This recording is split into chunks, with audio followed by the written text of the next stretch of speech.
Hi, everybody. We're back. So, Christine, what are we going to talk about today?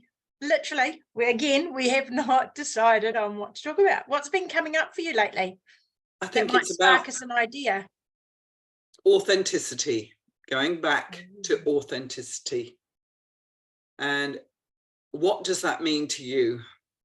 What does being authentic really mean? I know from past experience, I have been a chameleon. Comedian or chameleon? Chameleon. Oh, I did hear it right. Oh, I was just testing my hearing and processing. Yeah. That's okay. You've been a chameleon. Sorry about that. Yes. And so what does being a chameleon mean? For me, it is the fact that they can change their colors, they can camouflage themselves, they can be in any situation and just fit in and not stand out and be their authentic self. And that is what I have done in the past. I have gone along and accepted things. I have done things for others that haven't been true to me, because I have found I wanted to be fit in. And I don't know if you ever remember the movie The Runaway Bride. Oh, yes. Yeah. It was one movie I watched because I don't watch many. Yeah. Well, it's those of you who have not watched it, I'm sure you can find it on some sort of program, but it was with Julie Roberts, and she was this bride who would meet somebody, get engaged, and at the last minute, she would panic, freeze at the altar and then run away. And Richard Gere, I think, was the last partner that she was going to be with. And he actually pointed out to her, you don't even know how you like your coffee or how you like your eggs cooked. Wow. That sentence really, really stuck with me, because back in the day when it was made, I was like that. I was that person. And I would go out for a coffee with someone and they'd say, what do you want? And I'd go, well, whatever you're having. And they'd get a mochaccino and I'm drinking this mochaccino and I'm going, I don't really like this, but smile, I'm supposed to like it, you know. Or how do you want your eggs? Oh, well, I'll have whatever you're having, you know. And actually, I quite like a boiled egg, and I like a single shot flat white. And it was so funny because my daughter said to me, Mum, a single shot flat white is, what is it, a cappuccino or one of those others? And I said, no, because I don't like all the froth. So a flat white doesn't have all the froth. So I like a single shot flat white. Good on you. I like that. And it's, you know, it's sort of like so interesting to come to that understanding. And it's, you know, such simple things. So what I've got a good question about is, because I totally relate. That's what I've spent my life doing as well, just fitting around other people. But what I would ask myself now, or I am asking myself, and I think it's a good question for others, is what are we scared of? Or what encourages us to not want to know?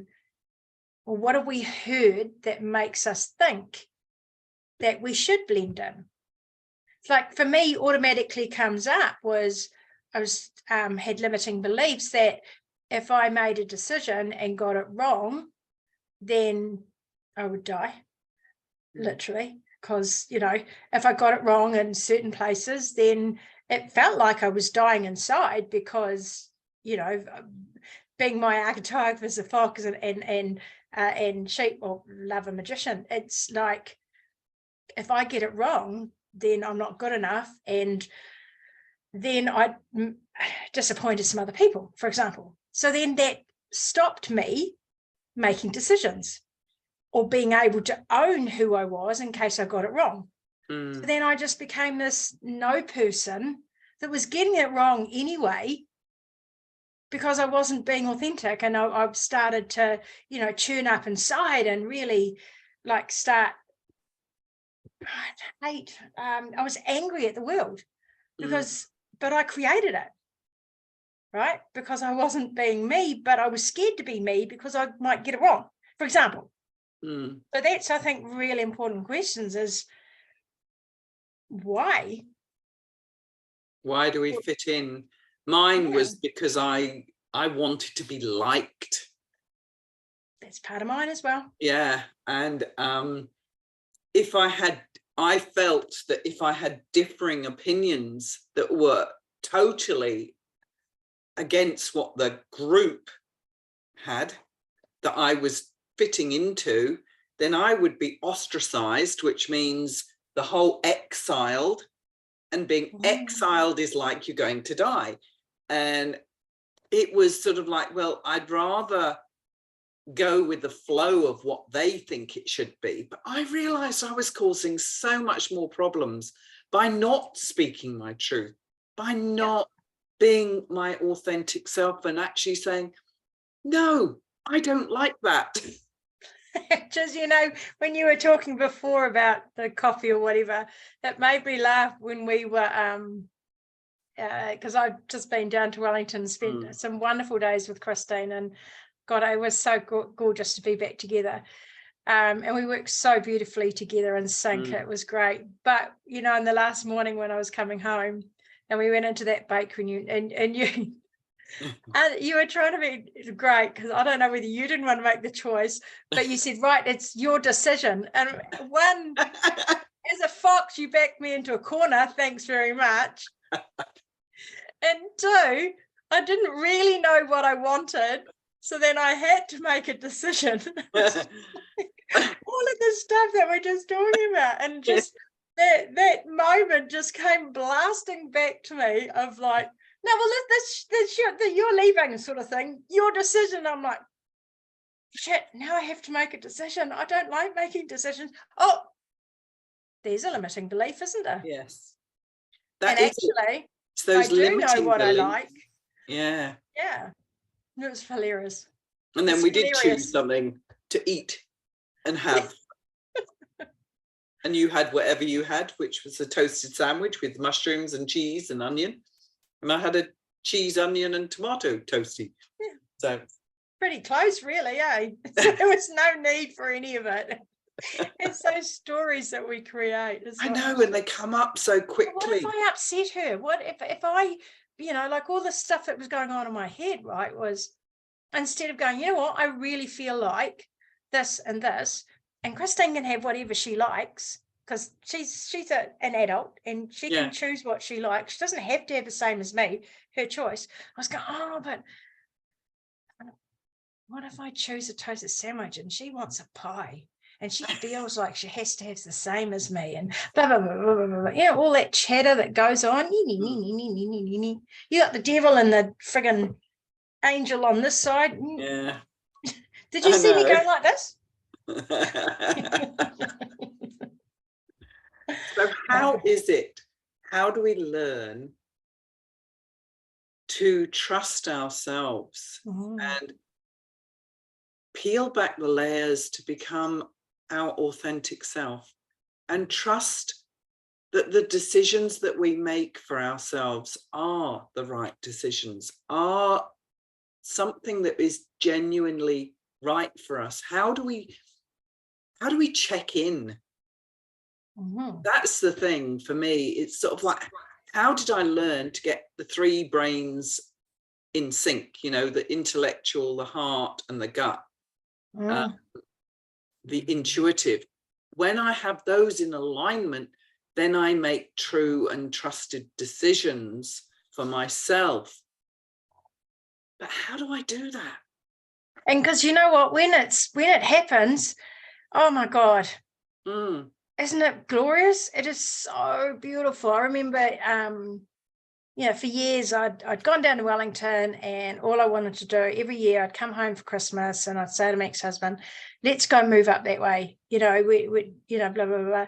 And then finally 20 odd years later, I came back home to where I grew up, and I've never felt so calm. And just I've now understand what that whole in alignment feels. Oh, it is glorious. And I don't know, how did I check in? I just kept putting it out there. I guess that one day when I was ready, I would go home. And it's those simple things. And I think for me, sometimes I know I probably made it more complicated than it really needs to be. Yeah. And when we're still enough, that's the thing for me, because my life can be very busy, as Sue knows.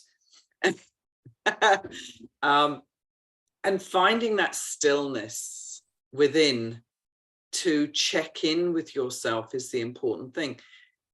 And I know that I just fitting in that whole thing, which we know through the Peter Sage program, the Elite Mentorship Forum, Goop, the good opinion of other people, which the biggest thing I know when I heard that is the thing that stopped me from being my authentic self.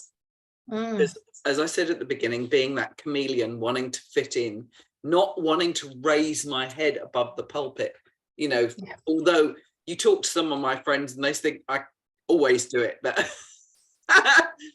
but maybe there's certain situations, we all have different aspects of ourselves where we can be in one environment and we can be this warrior, this person who goes out there, does it, and then we can be in a completely different situation, and people from outside might think,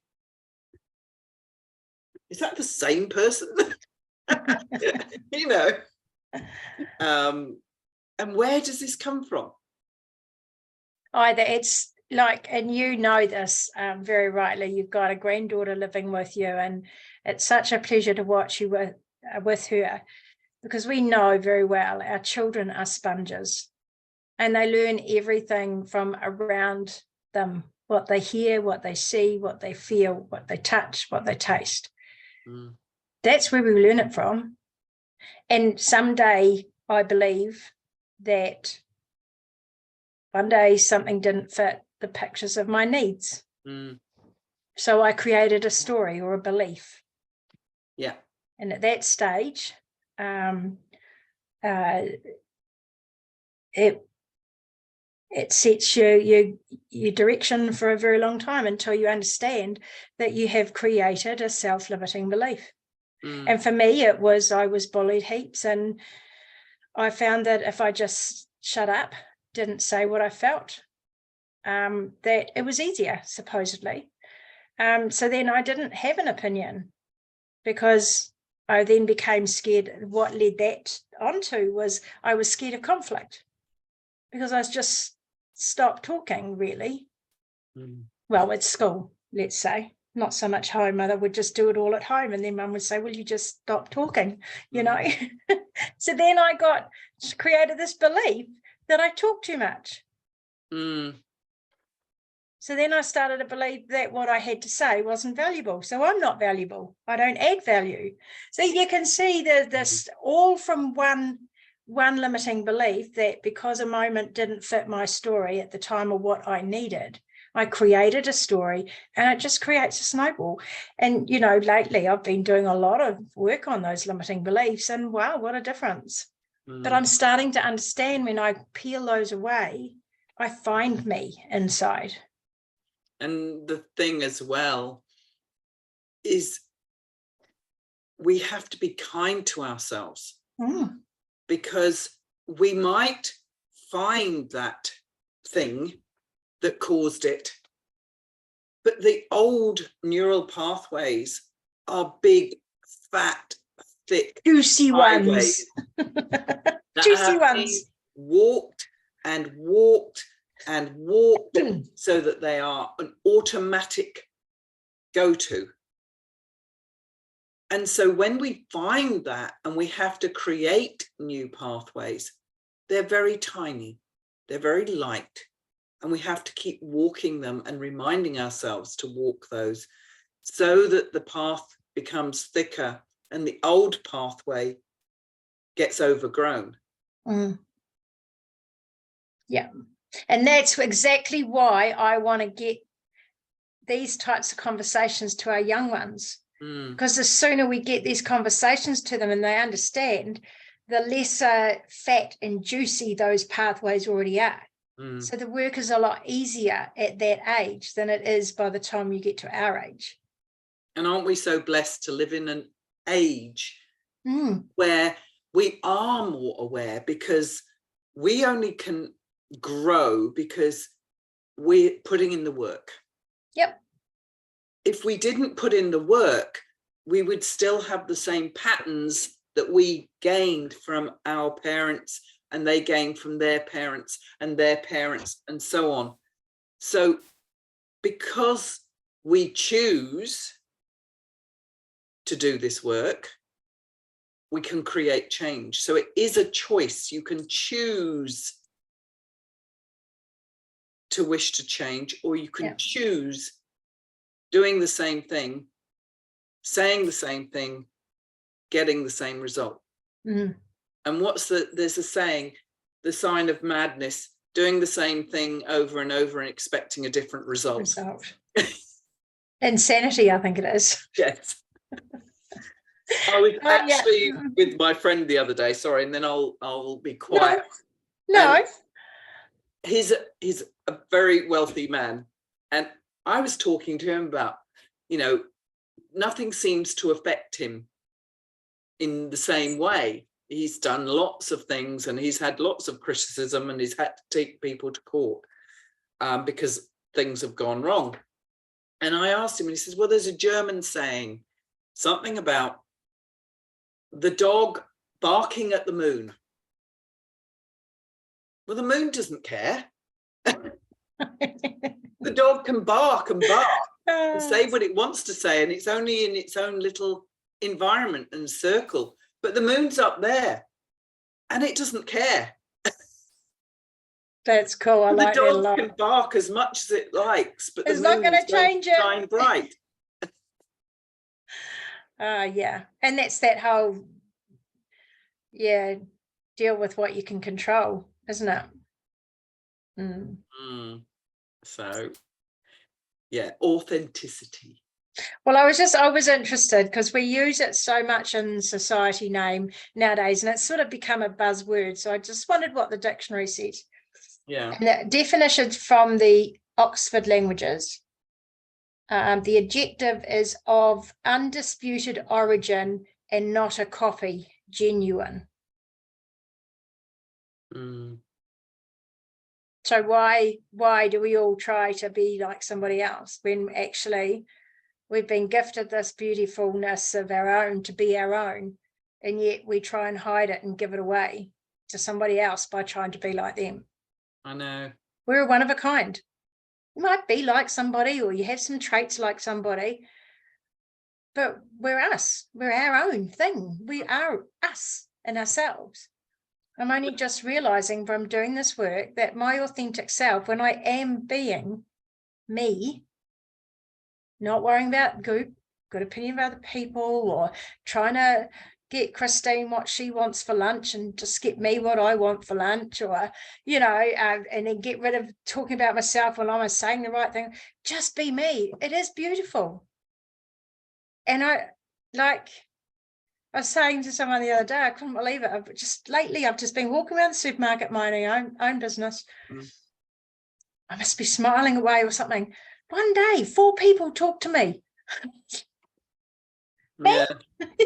I had that today, just before. Because you're shining your own light, and it naturally, you become a lighthouse for people. And it's so beautiful. It really is. And that day, I lifted 4 people up. They came up to me looking quite low, dim. That's what I was after. And by the time they left, they were laughing and smiling. And isn't that the greatness? And that's the Marianne Williamson poem or whatever she wrote, you know, it was sort of, who are you not to shine your light bright? Exactly. You know. So we encourage you guys. And Yeah. I like what you said earlier, Christine, is you just, sometimes we need to take that moment to actually just sit and listen, close off to everything else, and just listen to what's actually going on in you and give yourself that time. It's amazing what comes up for. And it is, people just want to be heard and seen and understood. Yeah. Seen, heard and understood. And it doesn't, to be seen, heard and understood doesn't mean that you have to agree all the time. No. And there will be times that it's difficult. And I mean, Sue and I we've been having so much growth over the last couple of years. I mean, we've worked together, and then we're choosing to just experience working with other people at the moment. And we went through this whole phase of, how do I tell someone that I'm not going to be doing this or something? And it's actually, if you respect and honor each other, you appreciate that people have to do what they need to do. And it doesn't mean, which is interpretations that I used to make or have made, and I have to keep myself in check, that, oh, okay, I must have done something wrong. Or she doesn't like me anymore. Yes. Or she's going to walk away and leave me. Or yeah. You know, that whole thing, and it sets that whole ball rolling,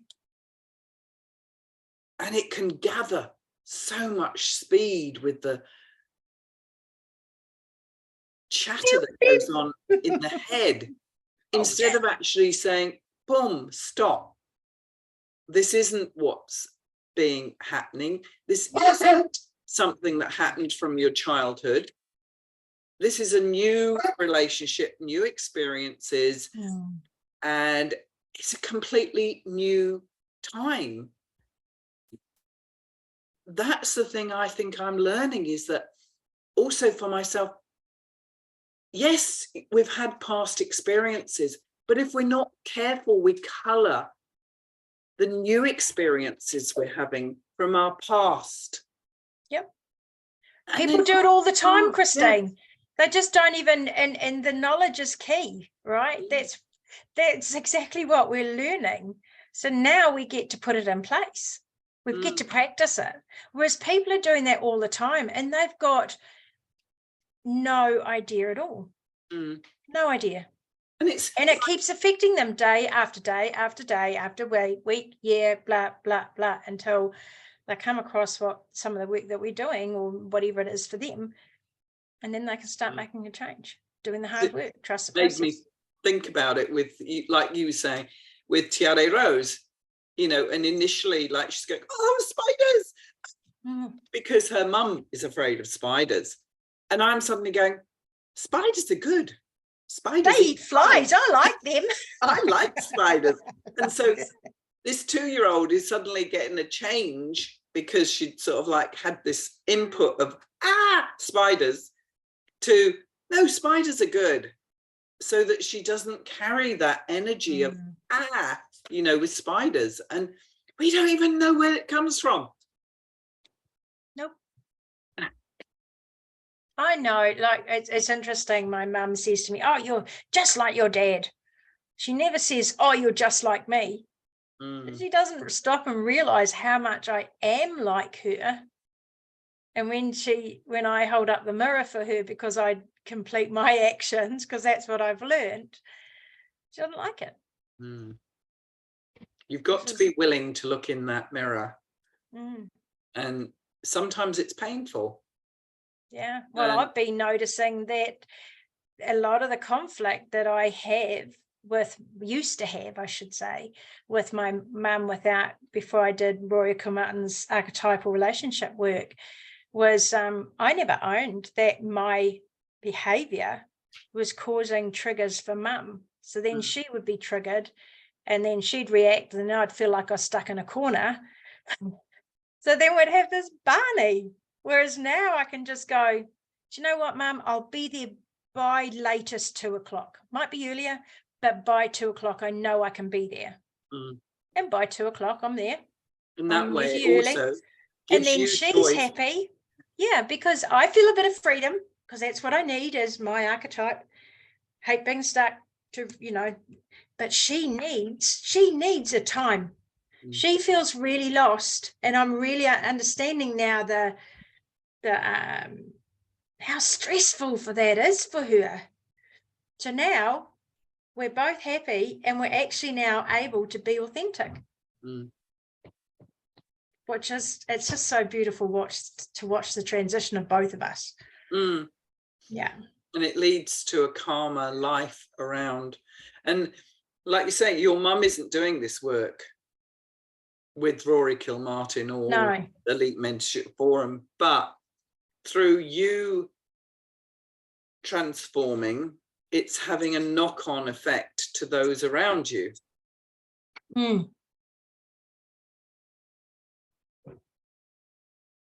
Yeah, absolutely.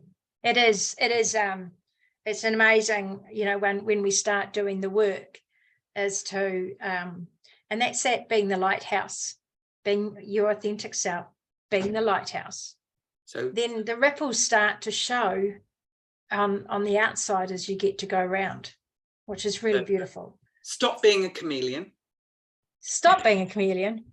Well, you see, for a long time, I was being a chameleon because when you said that, because my way out of it was, my foxiness was to become a comedian and just not be serious about anything, because I was scared of conflict. So I was chameleon. I'm